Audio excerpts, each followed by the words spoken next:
Hi all, I'm back with more Dollar Tree reviews, keeping the series alive. Today, we're going to talk about the LA Colors blush. Definitely a classic staple at the dollar store. And we're going to get right into it. This hit or miss budget makeup brand, LA Colors, not to be confused with LA Girl, does have some gems, and one of which is their blush. This has been at Dollar Tree since the beginning of time, the Stone Age, but their packaging has recently changed. So the old packaging was black, it looked a little dated, and now it's in an updated beige packaging. They've been updating a lot of their packaging as well as coming out with new makeup that looks more modern. So you'll see more items in this beige packaging and also a purple. So while they've been changing their appearance, I'm thinking that this is the same formula. It all looks very similar. I'm not 100% sure on that, but I'd love somebody to confirm that. I never tried it before. But I've always heard good things about this blush, so I decided to get it, and I was able to find 5 shades. However, there is 6, so when I find that last one, I'm definitely going to get it. So let's talk about the swatches and shades of this blush. So they are either matte or shimmer, and I'll break that down for you. So Peony Perfect is my favorite shade, and it is a matte. I just really enjoyed my makeup look the day that I was wearing this. There's something about that color leaning towards more of like a red pink that is going to essentially mimic the natural flush of your cheeks. And I just thought it looked so flattering. I was just, looking in the camera, looking in the mirror all day when I was wearing that blush. But the other shades are Berry Plum, which is matte, Toast, which is a shimmer, Creamsicle is also a shimmer, and Sweet Cheeks is a matte. The shade that I'm missing is Very Pretty, and I'm not sure if it is a matte or shimmer. I can't tell from the online photos. And then here in the Substack, I take you through pictures of each blush as well as the swatches, and you can see that there. But in terms of the texture and the formula, there's no texture difference between the mattes or the shimmers. They never have any kick up in the pan.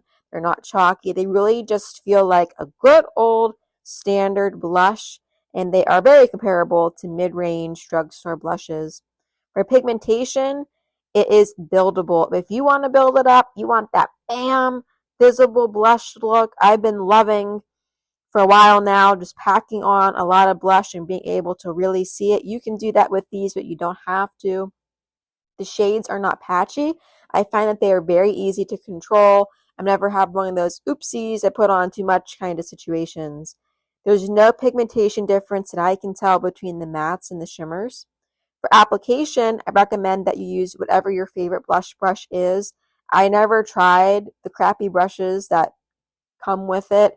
The brush is just like that typical, like cheap extra inclusion that I don't think anybody uses or really should use because it is so small. I'm afraid that and the quality of the brush is going to give you just streaks and uneven placement. So use your favorite brush, and I find that it picks up evenly and you get control over the placement, and they do blend out very soft. So I just want to throw this in here. I never apply powdered brush. I never apply my powder blushes over an unset, unpowdered base. I never put them over tacky, foundation and concealer and all of that. So I didn't try that with these. But I've never gotten any harsh lines on the skin.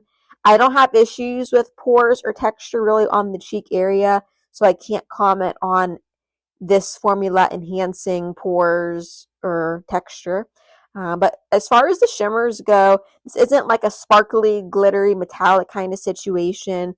It's really a soft lit from within glow, and it's not overdone. So while I don't have issues with texture per se, I'm thinking because of that fact, it may not emphasize texture.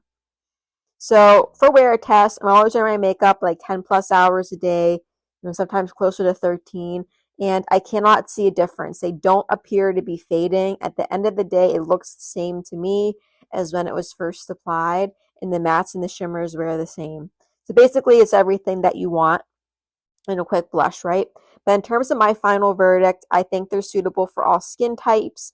I really love the variety of colors. You'll see in the swatches, each color is very different. And, if you own a lot of blush, like I do, in your day-to-day wearing all these different blush colors that you own, your end look pretty much looks the same. But LA Colors really came out and they said, here's an orangey, peachy creamsicle, here's a berry, here's a vibrant, almost fluorescent pink, and a red tone pink. Like, they are all very different. So that color variety makes them just so much more than just the pink blush. So I gave these a 5 out of 5 stars, of course. I think they're very hard to mess up. Even if you're a beginner or just really any skill level, if you're not that used to wearing blush, you can handle these. Of course, the best part is that they don't fade. I would just critique the packaging. Now, it's not cheap, it's not flimsy, it's actually very sturdy, but I would say if you can keep it $1.25, get rid of the brush and make the pan for the blush the full size of the package. That's exactly what I would do with it. I have to say, it is quite a tongue twister to have all these sentences to say blush and brush. It's very trippy, right? And I have to admit, I tried out each of these shades and I really, really enjoy testing them. And I have this urge to keep reaching for them instead of working on what I'm trying to pan. And that's exactly what I said about the sculpting duos. So I have a Substack and a podcast also covering the LA Colors sculpting duos. So they are 2 for 2 with 2 really awesome drugstore like finds at Dollar Tree, okay? So the reasons why I like both of those products, again, is the application and just simply down to the point, they work. They are dependable. They're easy. They're no fuss. I know it's going to last. So if I'm going to have a long day or I'm short on time, you can reach for these kinds of products. You don't have to think about it. You don't have to worry about it. And of course, the colors are pretty. Now, in the same blush format, they also have bronzer. I need to try it. I don't have any yet. The colors, at least in the old black packaging, look a little suspect. It seems, what I'm assuming is they're transitioning over to this beige packaging. So I'm not seeing a whole lot of the bronzer right now in the black packaging. But then I suspect it will pop up soon. So I'll definitely try that for you all when I get it. So in terms of who is this blush for, if you want a super sheer, like barely there look, might not like these, or if you're just looking for a baked blush, then these obviously aren't baked. And I just want to say, like, every year there's some makeup release that just gets stuck in my mind. I literally, this is no joke, I cannot go a day without thinking about the new CoverGirl baked blush and bronzers. There's 4 shades each. They have huge pans.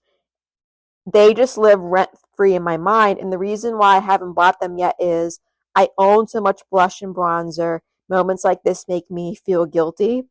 I definitely don't need more, but part of me just wants them, and then I feel like that's all I'm going to wear, and then all my creams and liquids are going to go bad. But they are beautiful, and they're $10 on Amazon, but they're more like $12 at actual drugstores. And I don't want to be a major promoter of Amazon by any means. I'd like to get off of Amazon as much as possible, but I'm just saying, I don't know, I might have to get them. In 2025, the product that was on my mind was the Physicians Formula, the butter blush, and the bronzer duo 6. I can't remember the name right now. I didn't end up getting those because those are more like $15, $16 a piece. And again, I just have so much blush, bronzer in all formats. I feel guilty. I will end up with them one day, but I think I have to get the CoverGirl. But then you have the LA Colors, which is also so good. It's just a standard blush that's not baked. I don't know. I always want it all, and I really don't even have space for it at this point. But there you have it. The LA Colors blush is $1.25. At this price point, I do go in expecting the worst, right? Like, I'm expecting a chalky formula, fallout, fading, but none of that happened. So if you're a certified blush queen, that's my new saying, okay? You are going to love this. So let me know if you've tried these, the old, the new. Is the formula different? Do you like them? Which shade is your favorite? And also, if you want me to do any kind of review of the CoverGirl, that will just push me over the edge. I know I don't need it. Part of me wants to sit down and just buy all 8 of them and just invest the $80 and enjoy them. Like, they're gonna last forever. The pans are like as big as your face. Okay, I'm gonna talk myself into it. So I need to stop. I need to walk away. And this is about LA Colors, but I love these, and I hope we get even more shades of these. Like 6 shades is plenty, especially for Dollar Tree. That's like monumental. But I'm always a fan of more, so give them a try. And that's it on this one. I will see you next time.